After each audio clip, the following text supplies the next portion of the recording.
Dear students, in the last class we have seen about the uses of metals and non-metals. In this video we are going to learn about metalloids, physical properties of metalloids and its uses. Okay, let's learn what is meant by metalloid. The elements which exhibit the properties of metal as well as non-metals are called metalloids. For example, boron, silicon, arsenic, germanium, antimony, tellurium and polonium. I will repeat in Tamil. Metalloid அப்படினா என்ன அப்படின்னு சொன்னால் மெட்டலுக்குரிய characters as well as non-metalக்குரிய characteristics இது ரெண்டுமே சேர்ந்து இருக்கக்கூடிய ஒரு உலோகம் தான் மெட்டலாய்டு அப்படின்னு சொல்கிறாங்க. இப்போ நம்ம மெட்டல்ஸ் அப்படின்னு பார்த்தோம்னா ஃபார் எக்ஸாம்பிள் என்னது மெட்டல் அப்படின்னா எப்படி இருக்கும், ஹார்டாக இருக்கும் அப்படின்னு பார்த்தோம். இப்போ நான் மெட்டல் அப்படின்னா எப்படி இருக்கும், சாஃப்டாக இருக்கும்னு பார்த்தோம். இப்போ இது ரெண்டுமே சேர்ந்தது தானே மெட்டலாய்டுன்னு சொன்னோம். அப்போ மெட்டலாய்டு எப்படி இருக்கும், ஹார்டாகவும் இருக்காது சாஃப்டாகவும் இருக்காது, ரெண்டும் கலந்த மாதிரி இருக்கும். அப்போனா சாலிடாக தான் இருக்கும், ஆனால் நம்ம என்ன செய்யலாம், ஈஸியாக உடைக்கிற மாதிரி இருக்கும். ஃபார் எக்ஸாம்பிள் இப்போ மெட்டலுக்கு எக்ஸாம்பிள் என்னது, அயன் இரும்பு வந்து அவ்வளோ சீக்கிரம் நம்ம கையில் உடைக்க முடியுமா, முடியாது. அது வந்து ரொம்ப ஹார்டு நேச்சர், அதானது மெட்டலோட நேச்சர். ஃபார் எக்ஸாம்பிள் நான் மெட்டல் அப்படின்னு எடுத்துக்கிட்டோம் அப்படின்னு சொன்னால் நம்ம பென்சில் இருக்குல்ல கிராஃபைட், அது வந்து நான் மெட்டல். அது வந்து எப்படி இருக்குது, சாஃப்டாக இருக்குது இல்லையா. இப்போ இது ரெண்டுமே சேர்ந்த நேச்சர் தான் மெட்டலாய்டுக்கு இருக்கும். அப்போனா பார்க்குறதுக்கு சாலிடாக இருக்கும், ஆனால் நம்ம என்ன செய்யலாம், ஈஸிலி பிரேக்கபிளாக இருக்கும். ஸோ இந்த மாதிரி மெட்டலுக்குரிய கேரக்டர்ஸ் நான் மெட்டலுக்குரிய கேரக்டர்ஸ் ரெண்டுமே கலந்த ஒரு கலவையாக இருக்கிற ஒரு உலோகத்துக்கு பேர் தான் மெட்டலாய்டு அப்படின்னு அர்த்தம். இதுக்குரிய எக்ஸாம்பிள்ஸ் தான் boron, silicon, arsenic, germanium, antimony, tellurium and polonium. Now we are going to learn about the physical properties of metals. Metalloids are all solid at room temperature. In room temperature it will be in solid state only. First point, they can form alloys with other metals. Already I said the meaning of alloy in the uses of metals. Alloy is nothing but which contains two metals together. அதாவது அலாய்னா என்ன அப்படின்னு சொன்னால் இரண்டு உலோகங்கள் சேர்ந்து கலக்கப்பட்ட ஒரு கலவையாக இருக்கிற ஒரு உலோகத்துக்கு பேர் தான் நம்ம என்ன செய்வோம், அலாய் அப்படின்னு சொல்லுவோம். இப்போ வந்து ஃபார் எக்ஸாம்பிள் இது நம்ம எங்கே படித்தோம், யூசஸ் ஆஃப் மெட்டல்ஸில் படிச்சிருக்கிறோம். என்ன படிச்சிருக்கிறோம், பிளேன்ஸ்லாம் இருக்குல்லையா, ஏரோப்ளேன், இதை வந்து என்ன செய்கிறாங்க, இதோட உற்பத்தியில் வந்து அலாய்ஸ் வந்து யூஸ் பண்ணுறாங்க. என்ன அப்படின்னு சொன்னால் மெக்னீஷியம் அண்ட் அலுமினியம் இது ரெண்டும் கலந்த ஒரு கலவை தான் அது அலாய்ன்னு சொல்கிறாங்க. இது ரெண்டும் கலந்த ஒரு உலோகத்தை வந்து ஏரோப்ளேன் மேட் பண்ணுறதுல வந்து அது வந்து யூஸ் பண்ணுறாங்க. So this is the meaning for alloy. Alloy அப்படின்னா இரண்டு உலோகங்கள் சேர்ந்து கலக்கப்பட்ட ஒரு கலவைக்கு பேர் தான் அது அலாய் அப்படின்னு அர்த்தம். ஸோ என்ன செய்கிறாங்க, அப்போ வந்து மெட்டல், அப்போ எதோட நேச்சர், இது எதோட ப்ராப்பர்ட்டி, மெட்டலோட ப்ராப்பர்ட்டி. ஸோ அப்போ மெட்டலாய்ட்ஸுக்கும் என்ன ப்ராப்பர்ட்டி இருக்குது, they also can form alloy with other metals. So என்ன செய்யலாம், இந்த மெட்டலாய்ட்ஸும் என்ன செய்யலாம், மற்ற மெட்டல்ஸோட சேர்ந்து அலாய் அப்படின்ற ஒரு உலோகத்தையும் நம்ம என்ன செய்யலாம் அப்படின்னு சொன்னால் அலாய்ஸை ஃபார்ம் பண்ணலாம். தென் the second point is some metalloids such as silicon and germanium can act as electrical conductors under the specific conditions. Thus they are called semiconductors, which means usually metals are good conductor of electricity.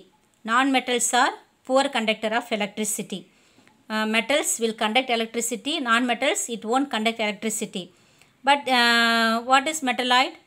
It has the properties of metals as well as non-metals. So in this silicon and germanium will conduct electricity, but not in every condition, only under the specific conditions it will conduct electricity. That's why it is known as semiconductors. Semi means off. அதாவது semi conductor அப்படின்னா குறை கடத்தி அப்படின்னு சொல்லுவாங்க. அதாவது metals அப்படின்னா கண்டிப்பாக என்ன செய்யும், எலக்ட்ரிசிட்டியை வந்து ஹீட் அண்ட் எலக்ட்ரிசிட்டியை வந்து என்ன செய்யும், கண்டக்ட் பண்ணும். நான் மெட்டல்ஸ் அப்படின்னா ஹீட் அண்ட் எலக்ட்ரிசிட்டி கண்டக்ட் பண்ணாது. ஆனால் மெட்டலாய்ட்ஸ் வந்து அதோட நேச்சர் என்னது, it has the both properties metals and நான் மெட்டல்ஸ் இல்லையா. அதனால இது என்ன செய்யும்னா குறை கடத்தி, அதாவது ஒரு சில ஸ்பெசிஃபிக் கண்டிஷன்ஸில் மட்டும்தான் சிலிக்கான் அண்ட் ஜெர்மானியம் மட்டும் என்ன செய்யும், ஹீட் அண்ட் எலக்ட்ரிசிட்டியை வந்து கண்டக்ட் பண்ணும். அதனால் that's why it is known as semiconductors, அதாவது குறை கடத்தி. Then the third point is silicon, for example, appears lustrous, but it is not malleable nor ductile. It is brittle, a characteristic of some non-metals. It is a much poorer conductor of heat and electricity than the metals. இப்போ இங்கே வந்து என்ன பார்த்தோம், silicon and germanium will conduct electricity only under specific conditions. But here, silicon, it has the lustrous. Lustrous means shiny in nature. Silicon வந்து பார்க்க எப்படி இருக்கும், shiny in nature இருக்கும். இது எதோட ப்ராப்பர்ட்டி, மெட்டலோட property. But it is not malleable nor ductile. What is meant by malleable? Malleable means we can make it into thin sheets. ஆனால் நம்ம என்ன செய்ய முடியாது, மெட்டலுக்குரிய இந்த ஷைனி நேச்சர் சிலிக்கானுக்கு இருக்குது. ஆனால் மெட்டலுக்குரிய நம்ம ஷீட்டாக மாற்றலாம், என்ன செய்யலாம், அதுக்கப்புறம் தின் ஒயர்ஸாக டக்டைல், தின் ஒயர்ஸை நம்ம என்ன செய்யலாம், கட் பண்ணலாம். ஸோ இந்த ரெண்டு நேச்சருமே கிடையாது. ஆனால் எந்த நேச்சர் இருக்குது, லஸ்ட்ரஸ், அதாவது ஷைனி நேச்சர் மட்டும்தான் இந்த சிலிக்கானுக்கு இருக்குது. அதுக்கப்புறம் பார்த்தீங்கன்னா என்னது, it is brittle, the same thing, it is brittle but a characteristics of some non metals. அதாவது இதுக்கு வந்து இந்த ஷைனி நேச்சர் இருந்தாலுமே ஒரு சில நேரத்தில் இது எப்படி இருக்குது, நான் மெட்டலுக்குரிய கேரக்டர்ஸ் இதில் இருக்குது. அது என்ன அப்படின்னு சொன்னால், it is a much poorer conductor of heat and electricity than the metals. அதாவது இந்த சிலிக்கான் வந்து என்ன செய்யாது, சில நேரத்தில் வந்து என்னது poor conductor of heat and electricity, சில நேரத்தில் வந்து என்ன செய்யாது, ஹீட் அண்ட் எலக்ட்ரிசிட்டி இது வந்து என்ன செய்யாது, கடத்தாது அப்படின்னு சொல்கிறாங்க. So this is the properties of non-metals. Okay, then the fourth point is the physical properties of metalloids tend to be metallic, but their chemical properties tend to be non-metallic. Already I said earlier, isn't it? Metalloids is nothing but it will have the both characteristics of metals and non-metals. So see, metalloids, example, silicon, boron, arsenic, germanium, antimony, tellurium and polonium. See, all these things will have the physical properties like metals.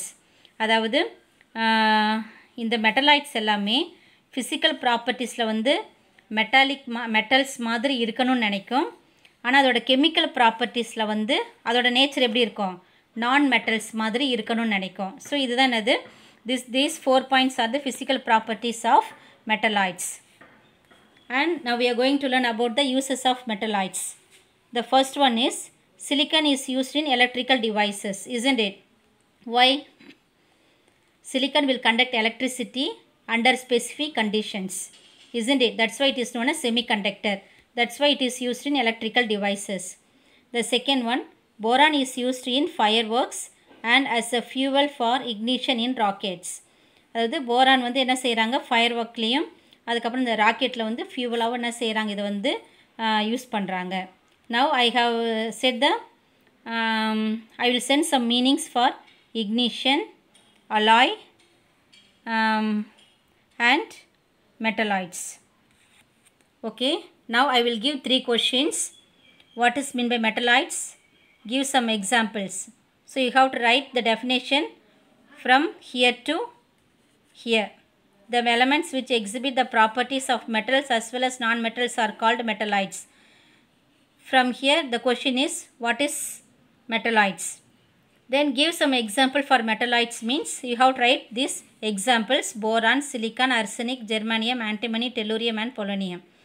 And then third question is, write the physical properties of metalloids. You have to write these 4 points in your classwork notebook. All these questions you have to write it in your classwork notebook. And the fourth question is, write any 2 uses of metalloids. You have to write these 2 uses in your classwork notebook. Okay, dear students, if you have any doubt in this, you can clarify with me through my personal number. Fine, thank you.